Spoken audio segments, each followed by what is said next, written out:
चलिए आज आपको ले चलते हैं चंडीपुर स्टेशन से जुड़ी उस एक अनसुनी लोक कथा की धुंधली गलियों में।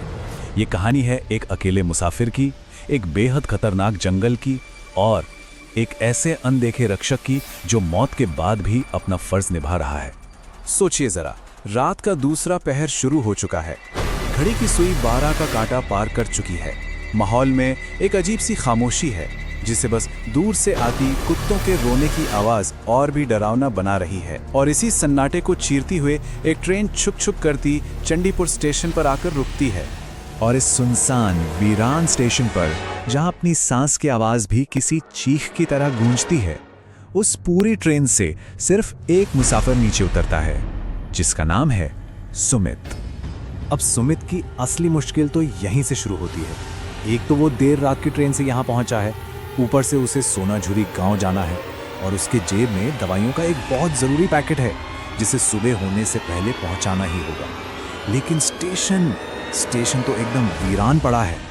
दूर दूर तक एक भी टैक्सी या ऑटो रिक्शा का नामो निशान नहीं। घने अंधेरे में उसे अचानक उम्मीद की एक छोटी सी किरण दिखाई देती है, एक टिमटिमाती हुई पीली रोशनी जो उसे एक छोटी पुरानी सी चाय की दुकान तक ले जाती है। उसे लगा, चलो शायद यहाँ कोई मदद मिल जाए। वहां बैठे चाय वाले से मदद तो खैर क्या ही मिली, पर हाँ, एक बहुत ही अजीब और डरावनी चेतावनी जरूर मिली। चाय वाले ने कहा, देखो बेटा, जो कुछ भी देखो या सुनो बस रुकना मत, और हाँ, पीछे मुड़कर देखने की तो सोचना भी मत। इस एक लाइन ने जैसे कहानी में एक गहरा सस्पेंस पैदा कर दिया। आखिर उस रास्ते पर ऐसा क्या था? अब देखिए, इस चेतावनी के बावजूद सुमित के पास कोई और रास्ता था ही नहीं। अपनी नौकरी बचाने की मजबूरी उसे रात के उस घने अंधेरे में जंगल के रास्ते पर अकेले ही आगे बढ़ने पर मजबूर कर देती है। और तभी उस खामोशी को चीरती हुई एक अजीब सी आवाज आती है, जैसे कोई पुरानी थकी हुई मशीन सांस ले रही हो। और अंधेरे से निकलकर एक काला टूटा फूटा सा ऑटो रिक्शा ठीक उसके सामने आकर रुकता है। सुमित का दिल जैसे एक पल को बैठ ही गया। ये ड्राइवर बहुत ही अजीब था। वो बार बार शीशे से सुमित को नहीं बल्कि उसकी जेब में रखे उस दवा के पैकेट को घूर रहा था। और फिर सुमित का शक यकीन में बदलने लगा जब उसने देखा कि ऑटो मेन रोड छोड़कर घने जंगल की तरफ मुड़ गया है। उसका दिल अब जोर जोर से धड़क रहा था और हुआ भी वही जिसका डर था। घने जंगल के ठीक बीचों बीच पहुंचकर ऑटो एक जोरदार झटके के साथ बंद हो गया। चारों तरफ सिर्फ झाड़ियां और एक जानलेवा सन्नाटा। सुमित समझ चुका था कि वो एक बहुत ही खतरनाक जाल में फंस चुका है। तो चलिए अब कहानी के उस हिस्से में चलते हैं जहां यह जाल क्यों बिछाया गया था। इसका असली मकसद सामने आता है, जहां शिकारी और शिकार आमने सामने होते हैं। ऑटो वाले ने बहाना बनाया कि आगे रास्ता खराब है और सुमित को लगभग जबरदस्ती ऑटो से उतार दिया। फिर उसने दूर दिख रहे एक अकेले खंडहर जैसे घर की तरफ इशारा किया और कहा कि वहां मदद मिल जाएगी। सुमित जैसे ही उस डरावने घर के अंदर पहुंचा, उसे अपनी जिंदगी का सबसे बड़ा झटका लगा। वो ऑटो वाला और उसका साथी बंद दरवाजे के आर पार होकर अंदर आ गए और उन्होंने कहा, पहचाना हमें?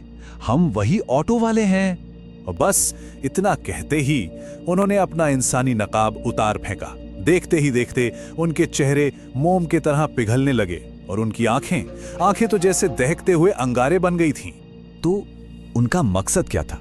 असल में ये सब बदले की आग थी।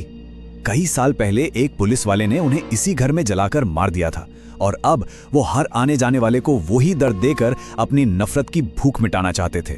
और आज रात सुमित उनका अगला शिकार बनने वाला था। और ठीक उसी पल जब सुमित की सारी उम्मीदें दम तोड़ चुकी थीं, जब मौत ठीक सामने खड़ी थी, तब एक अनपेक्षित रक्षक सामने आया। उस अंधेरे मनहूस कमरे में एक कड़क तार गूंजती हुई आवाज ने पूरे घर को जैसे कंपा दिया। आवाज आई, छोड़ दो उसे। एक नीली रोशनी से एक साया उभरा। उसने पुलिस की वर्दी पहनी हुई थी और सीने पे लगी नेम प्लेट साफ चमक रही थी, इंस्पेक्टर दत्ता। उनके हाथ में कोई हथियार नहीं था, बस उनकी हथेलियों से एक अजीब सी तेज ऊर्जा निकल रही थी। और फिर जो हुआ वो वाकई हैरान करने वाला था। इंस्पेक्टर दत्ता ने कोई लड़ाई नहीं की, बस अपने हाथ के एक इशारे से एक तेज शॉकवेव छोड़ी और वो दोनों बुरी आत्माएं चीखते हुए पलक झपकते ही हवा में जलकर राख हो गई। आइए अब कहानी के आखिरी पड़ाव पर चलते हैं, जहां सुबह की पहली किरण अपने साथ चंडीपुर का वो अनसुना रहस्य लेकर आती है जो सारे धागे एक साथ जोड़ देता है। जब सुमित की आंख खुली तो वो खुद को उसी चाय वाले की बेंच पर लेटा हुआ पाता है। एक पल को उसे लगा कि शायद ये सब एक बहुत ही बुरा सपना था, लेकिन ये सपना नहीं था। चाय वाले राजू ने उसे पूरी कहानी बताई। करीब 10 साल पहले भोला और कालू नाम के 2 खूंखार अपराधी थे जिन्होंने पूरे इलाके में आतंक मचा रखा था। इंस्पेक्टर दत्ता ने उन्हें पकड़ने की कोशिश की, लेकिन उन दरिंदों ने इंस्पेक्टर को ही उसी घर में जिंदा जला दिया। पर कहानी यही खत्म नहीं हुई। कुछ ही दिनों बाद वो दोनों अपराधी भी उसी घर में एक रहस्यमयी आग में जलकर मर गए। और बस यहीं से खाकी वर्दी वाले फरिश्ते की एक किंवदंती शुरू हुई।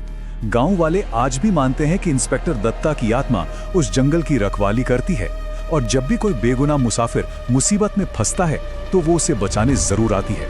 ये सिर्फ एक कहानी नहीं बल्कि एक विश्वास है कि कुछ रक्षक वर्दी से कहीं बढ़कर होते हैं।